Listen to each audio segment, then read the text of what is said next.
কিভাবে দুর্ঘটনায় পড়ল ইরানের প্রেসিডেন্ট ইব্রাহিম রাইসির হেলিকপ্টার? এই প্রশ্ন এখন টক অব দ্য ওয়ার্ল্ড। সামনে পেছনে থাকা আরও দুটি হেলিকপ্টার দুর্যোগপূর্ণ আবহাওয়ার মধ্যে সে এলাকা ছেড়ে আসতে পারল, কিন্তু প্রেসিডেন্টের কপ্টারটি কেন পারল না? এরকম অনেক প্রশ্ন ঘুরপাক খাচ্ছে বিশ্বব্যাপী। তবে রাইসির মৃত্যু নিয়ে বিস্ফোরক মন্তব্য করেছে ফরাসি এক টিভি চ্যানেল। তাদের দাবি, রাইসির হেলিকপ্টারের পাইলট ছিলেন মোসাদের এজেন্ট। তাহলে কি ইসরায়েলের যোগসাজশের মৃত্যু রাইসির? আসসালামু আলাইকুম প্রিয় দর্শক। হেলিকপ্টারের যিনি পাইলট ছিল তিনি কিন্তু জিপিএস বন্ধ করে দিয়েছিল। প্রিয় দর্শক, তিনি হলো ইসরায়েলের এজেন্ট, অর্থাৎ মোসাদের এজেন্ট ছিল। প্রিয় দর্শক, মোসাদ হলো ইসরায়েলের একটি গোয়েন্দা সংস্থা।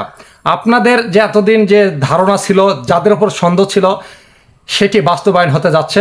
ফরাসি এক টিভি চ্যানেল i24 অবশেষে প্রকাশ করেছে গণমাধ্যমে। দর্শক, মোসাদের হাতেই ইরানের প্রেসিডেন্ট ইব্রাহিম রাইসির মৃত্যু ঘটেছে।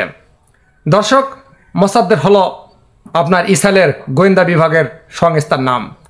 আর বুঝতে বাকি নেই, 3টি হেলিকপ্টার যখন আজারবাইজান থেকে টেক অফ করে, সে সময় কিন্তু সরকারের অনেক ঊর্ধ্বতন কর্মকর্তারা যোগাযোগ করেছিল, হেলিকপ্টারের সাথে যোগাযোগ করতে পারেনি, কারণ জিপিএস বন্ধ করে রাখা হয়েছিল।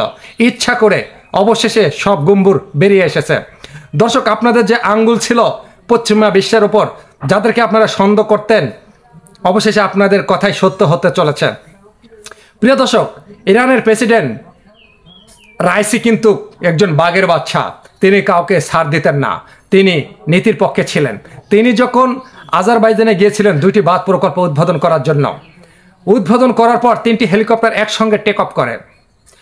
আবহাওয়া অধিদপ্তর থেকে জানিয়ে দেওয়া হয়েছে কোনো সমস্যা নেই, হেলিকপ্টারগুলো গন্তব্যস্থলে পৌঁছতে পারবে ঠিকঠাকভাবে, কারণ আবহাওয়া যে সমস্যা রয়েছে, হেলিকপ্টারের কোনো সমস্যা হবে না। তার দর্শক, একই সঙ্গে 3টি হেলিকপ্টার টেক অফ করে।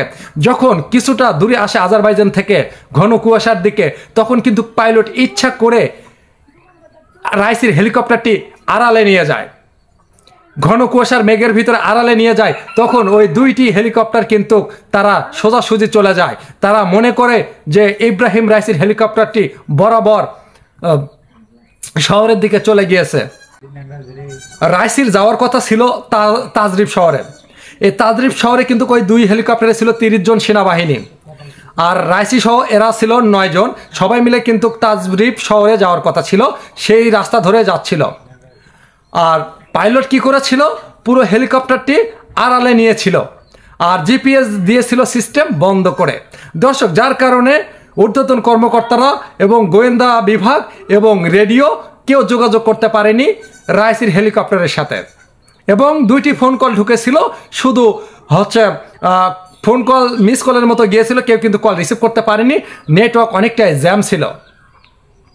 প্রিয় দর্শক, পরিকল্পিত হত্যা করা হয়েছে ইরানের প্রেসিডেন্ট ইব্রাহিম রাইসিকে। i24 চ্যানেল প্রকাশ করে দিয়েছে ইব্রাহিম রাইসিকে পরিকল্পিতভাবে হত্যা করা হয়েছে। তা দর্শক, আপনারা জানেন, মুসলমানকে বেঁচে রাখতে চায় না পশ্চিমা বিশ্বগুলো। অনেকগুলো দেশ রয়েছে যে চায় না ইরান, তারপরে আপনার হামাস, তারপরে ফিলিস্তিনি বেঁচে থাক। কারণ মুসলমানেরা বেঁচে থাকলে অন্য অন্য পশ্চিমা বিশ্ব যে শত্রুগুলো আছে, তারা দেশ কায়েম করতে পারবে না।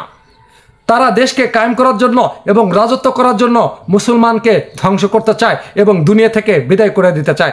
আপনারা জানেন, ইরানের বড় বড় মাথা রাজনীতিবিদ অনেক দিন থেকেই পশ্চিমা বিশ্বগুলো ইসাল এবং যুক্ত, এরা কিন্তু দুনিয়া থেকে বিদায় করে দিয়ে আসতেছে অনেক আগে থেকেই।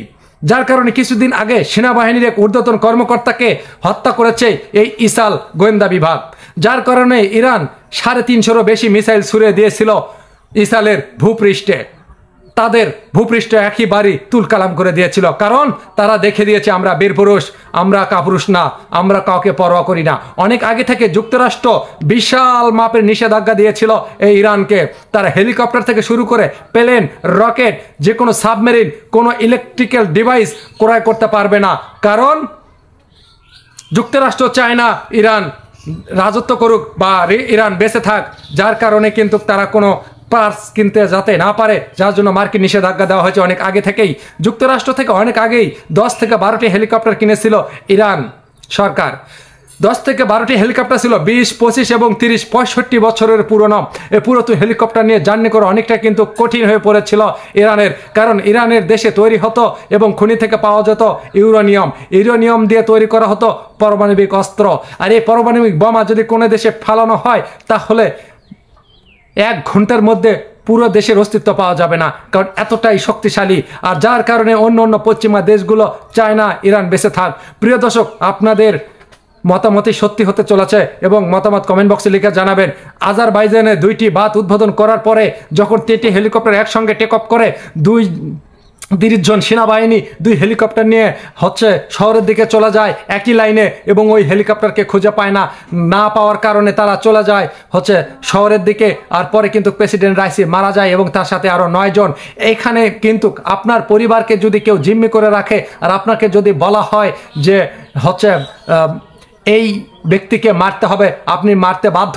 আপনার ছেলে মেয়ে, বাবা মা, আপনার পরিবারের 8 থেকে 10 জনকে যদি জিম্মি করা হয়, আপনাকে যদি বলা হয় যে ওনাকে খুন করতে হবে, তাহলে আপনি কিন্তু অবশ্যই সেটা করবেন, কারণ এটা একটা সমস্যা হতে পারে। নাম্বার 2, হেলিকপ্টার থেকে চেয়েছিল হয়তো প্যারাশুট নিয়ে লাফিয়ে পড়বে পাইলট, কিন্তু হয়তো পারেনি, কারণ হেলিকপ্টার যখন আপনার টোল খাবে বা ঘুরপাক খাবে, তখন কিন্তু কেউ যদি গেট খুলে ঝাঁপিয়ে পড়তে চায় তাহলে প্লেনের পাকার সাথে কাটা যাবে হেলিকপ্টারের পাকার সাথে, যার কারণে কিন্তু প্যারাশুট নিয়ে খুব কমই ঝাঁপিয়ে পড়ে।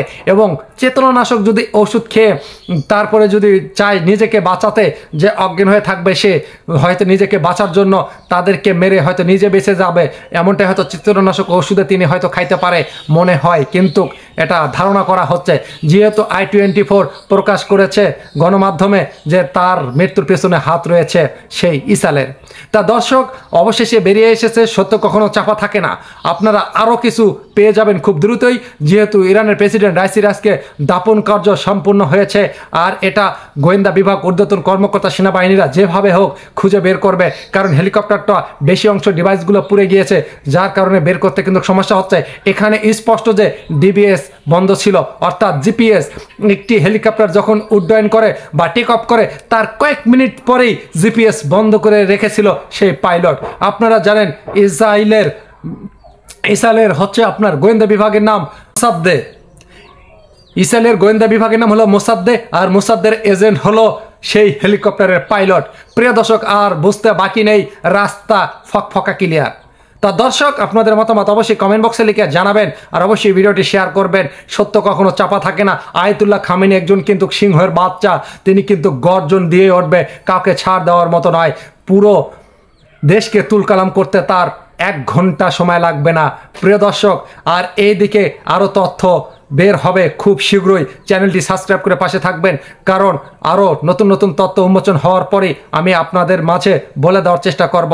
প্রিয় দর্শক, আর এটা থেকে স্পষ্ট ক্লিয়ার, হেলিকপ্টার যখন টেক অফ করে তার 1 থেকে 2 মিনিট পরেই জিপিএস সিস্টেম বন্ধ করে দেওয়া হয়েছিল। কেন জিপিএস সিস্টেম বন্ধ করে দেওয়া হলো? একজন প্রেসিডেন্ট যেখানে থাকবে সেখানে তো জিপিএস বন্ধ করে রাখার কথা না, তাহলে জিপিএস বন্ধর সূত্র থেকেই বের হয়ে এলো আসল রহস্য। প্রিয় দর্শক, আর যিনি পাইলট ছিলেন তিনি হলো মোসাদ্দের এজেন্ট। তা দর্শক, আজ এ পর্যন্তই, আবারও দেখা হবে নতুন কোনো ভিডিওতে। আল্লাহ হাফেজ।